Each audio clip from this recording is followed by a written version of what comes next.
Now available in paperback and Kindle Unlimited. The Man Crisis.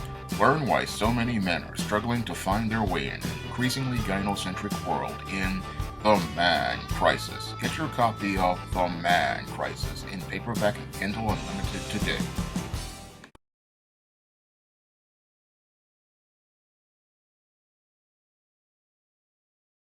Last Saturday, actor Matthew Perry passed away at 54 years old.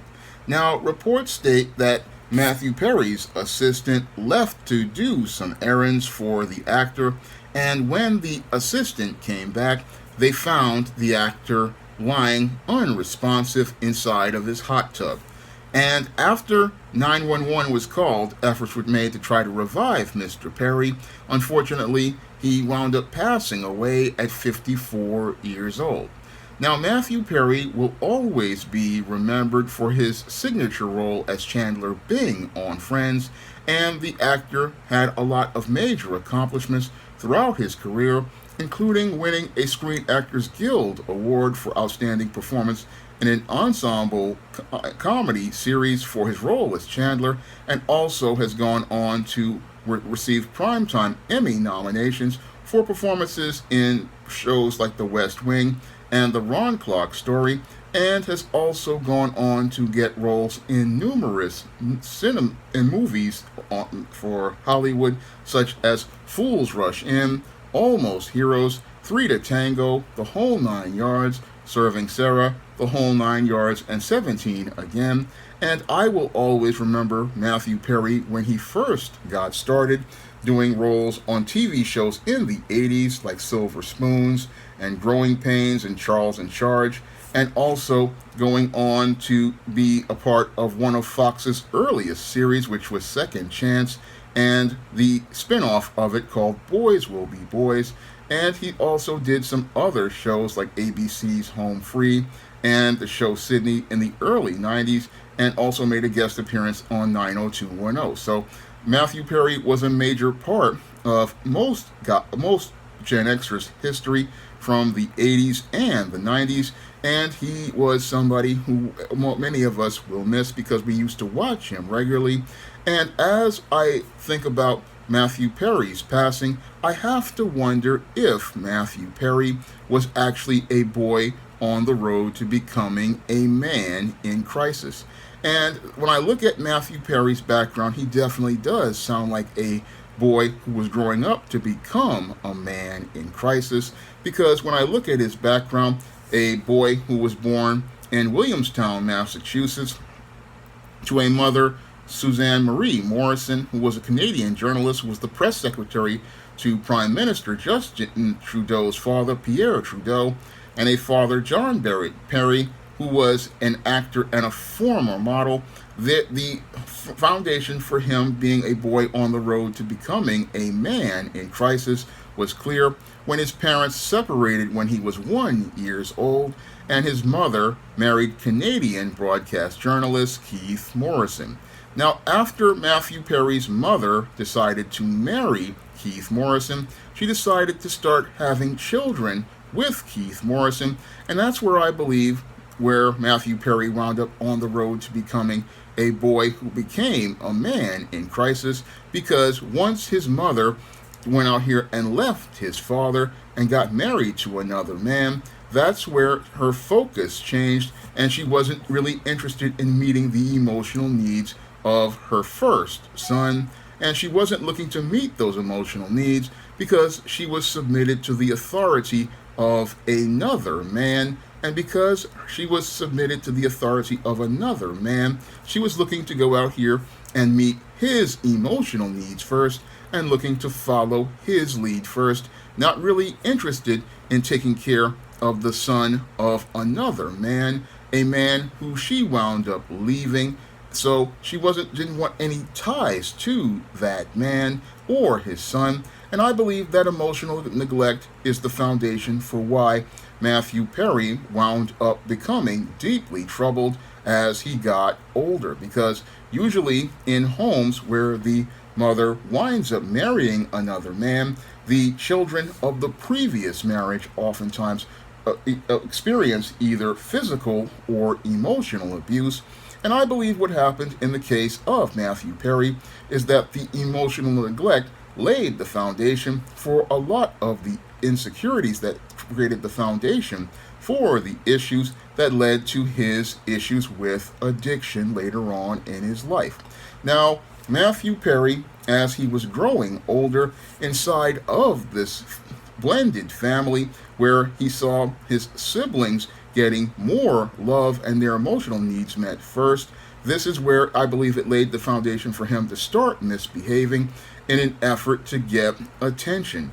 And in that effort to get attention, he stole money, he smoked, he let his grades slip, and even beat up fellow student and future Canadian Prime Minister Justin Trudeau. And as things got worse for Matthew Perry, he started drinking alcohol at age 14 and started to drink every day by age 18. So this is where I believe that Matthew Perry was trying to deal with the void in his life from having any sort of what he believed to be nurturing and support, and because he could not find love from his mother or his family, this is where he started to escape through alcohol. That's what I believe happened to Matthew Perry, and to escape the pain, he would practice tennis 10 hours a day and became a top-ranked junior player in tennis. And this is what I believe he did because he was just dealing with the fact that he didn't feel like he was a part of the family.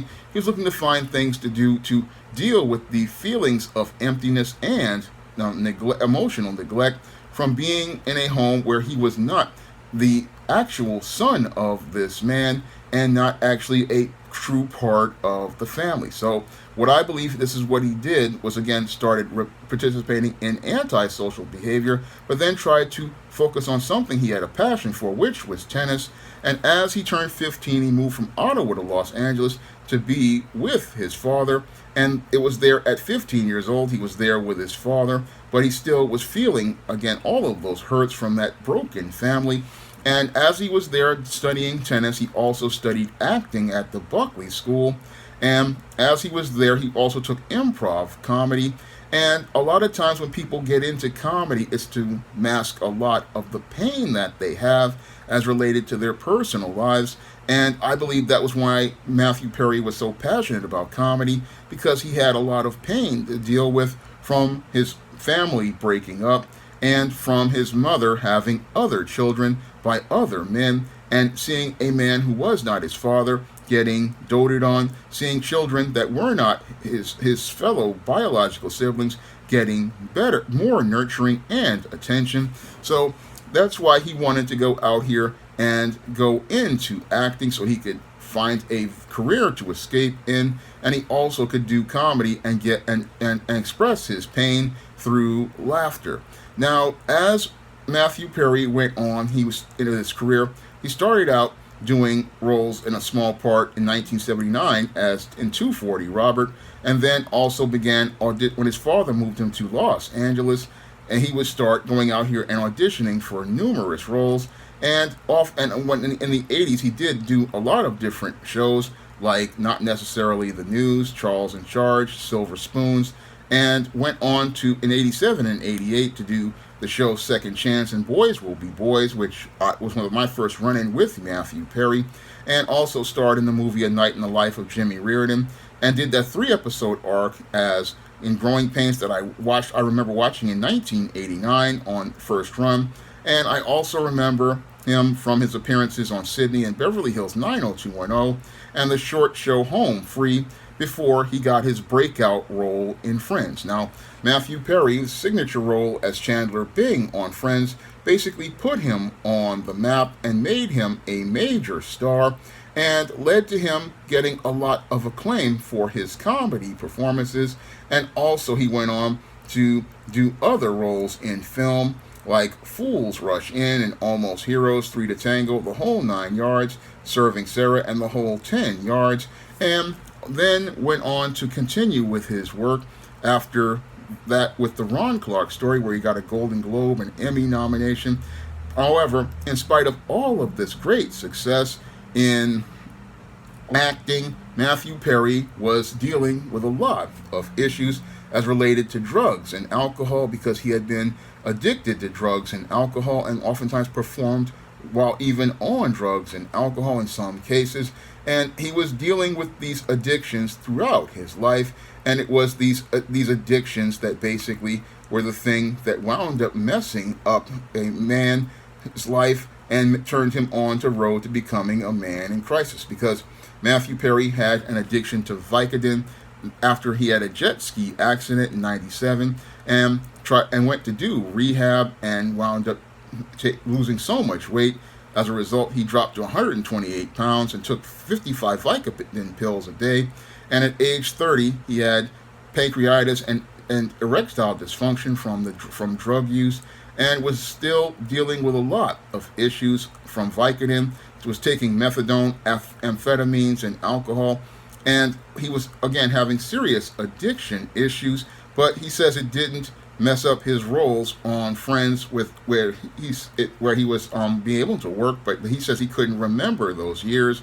But he was basically out here on drugs for so long that it basically was doing damage to his physical health. And in 2018, he wound up spending 5 months in a hospital with a gastrointestinal perforation because his colon burst from opioid abuse. And he spent 2 weeks in a coma and was stuck on a colostomy bag. I mean, at that point, Matthew Perry, they said he would have passed away then and only had a 2% of survival. But the Most High did allow him to survive that. And unfortunately, he did not go out here and seek out the Most High. No, he went to rehab again to deal with more addiction issues for OxyContin and ketamine, and was given propofol with a surgery that stopped his heart for 5 minutes. So Matthew Perry had been dealing with addiction for over, I say, about 35 to 40 years, and had been dealing with addiction mainly because he had never really dealt, I believe, with the issues as related to his family and the issues of the pain he had suffered from being a child who was, as he felt, emotionally neglected. And it was those feelings of emotional neglect that basically were the thing that I believe led to Matthew Perry winding up with the addiction issues that he had been dealing with for over 30 years. And as he was trying to find a way to get help for himself, he wrote a book about his experience, which was his memoir 2 years ago, I believe, and not even 2 years ago, a year ago.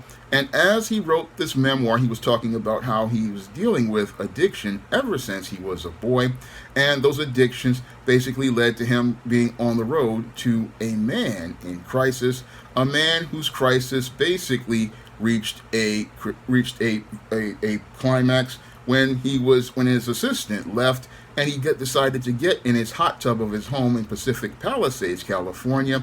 And when his assistant came home, this is where they found him unresponsive inside of his hot tub. And once they found him in the hot tub unresponsive, he was later pronounced dead at 54 years old. And what's really sad is that this actor, who had one of the greatest careers of the 1990s, wound up passing away. And many people, while they got laughs at watching Chandler Bing, didn't understand the pain Matthew Perry was going through as a man in crisis. Rest in power, Matthew Perry. I know you've brought a lot of laughs to a lot of people over the years. And again, it's really sad to hear about the passing of Matthew Perry. Now, if you want to learn why men like Matthew Perry grow up to become men in crisis, you can learn about that in my book, The Man Crisis, and in the chapters Addiction and the Man Crisis and Divorce and the Man Crisis, I detail all of the reasons why boys like Matthew Perry sadly wind up becoming on the road to becoming men in crisis. And you can pick up The Man Crisis on Amazon.com in paperback and Kindle format. You can also find The Man Crisis at other online booksellers like Smashwords, the iBookstore, Google Play, and Barnes & Noble. And that's all I have to say for this video. You can comment, rate, and subscribe. Now available in paperback. From the author of the critically acclaimed book, The Man Crisis, comes The Woman Crisis. Learn why so many women have become lost in their quest to have it all in The Woman Crisis. Get your copy of The Woman Crisis in paperback at Amazon.com and online booksellers today. Support Black-owned and Black-operated digital broadcast media. www.niceradionetwork.com. Nice Radio Network, broadcasting 24 hours a day, 7 days a week.